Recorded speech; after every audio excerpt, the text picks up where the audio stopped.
Chers amis, bonsoir.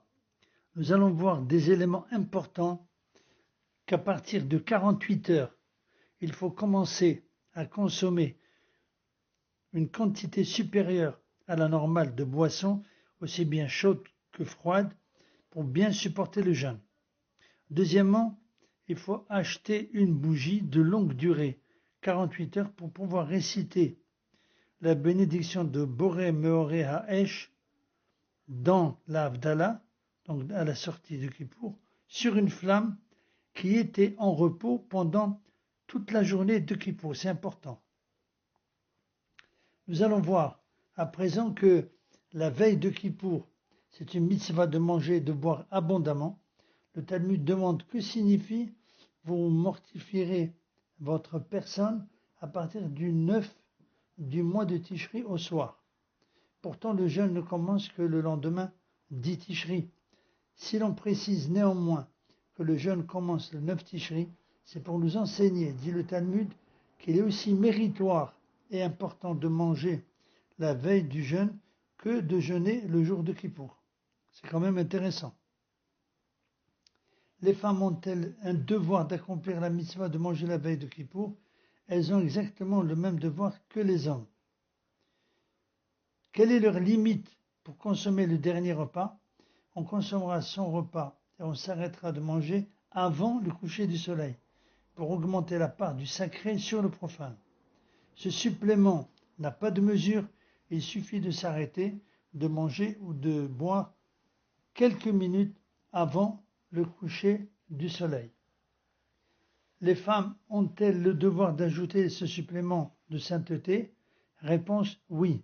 Elles ont aussi l'usage de s'interrompre de manger et de boire quelques minutes avant le début du coucher du soleil. Si certaines d'entre elles ne connaissent pas ce principe, c'est une mitzvah de les informer. Nous allons voir à présent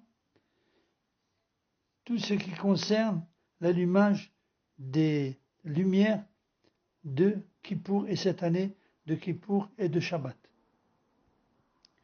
Donc si le jour du Kippour tombe Shabbat, on récitera la bénédiction suivante. Baruch ata Hashem Elokeinu melech haolam, asher kideshanu b'mitzvotav v'tzivanu, lehadlik ner shel Shabbat ve'yom haKippurim. Je traduis. Tu es source de bénédiction, Hashem, notre Dieu, roi de l'univers, qui nous a sanctifiés par tes commandements et nous a ordonné d'allumer les lumières de Shabbat et de Kippour. Alors, il y a une différence, comme vous le savez, entre les communautés. Pour les communautés séfarades, on récite la bénédiction avant d'allumer les lumières de Kippour.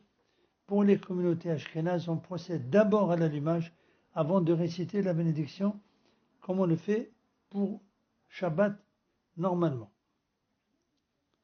Il y a aussi une bénédiction qu'on appelle une bénédiction Shehianu, et on va voir dans quel cas faut-il la réciter.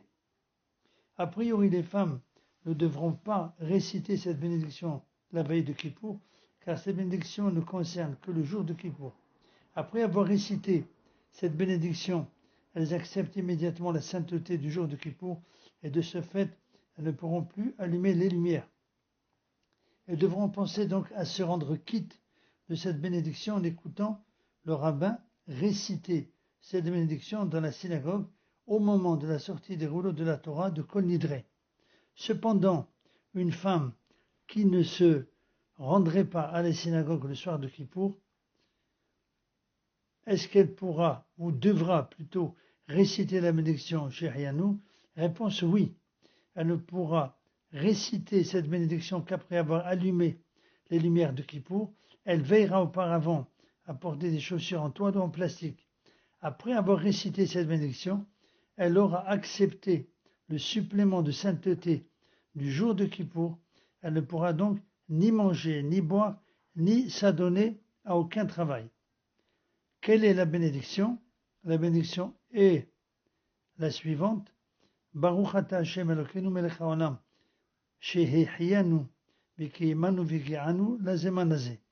Tu es source de bénédiction Hashem, notre Dieu, roi de l'univers, qui nous a fait vivre, subsister et permis d'atteindre cette époque. Donc, je résume, pour celles qui vont à la synagogue, elles l'écouteraient à la synagogue.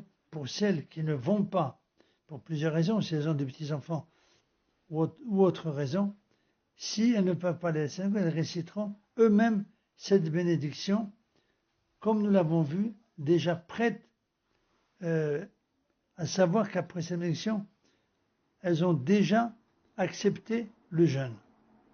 Voilà donc pour ces éléments importants. À très bientôt, Bezat Hashem.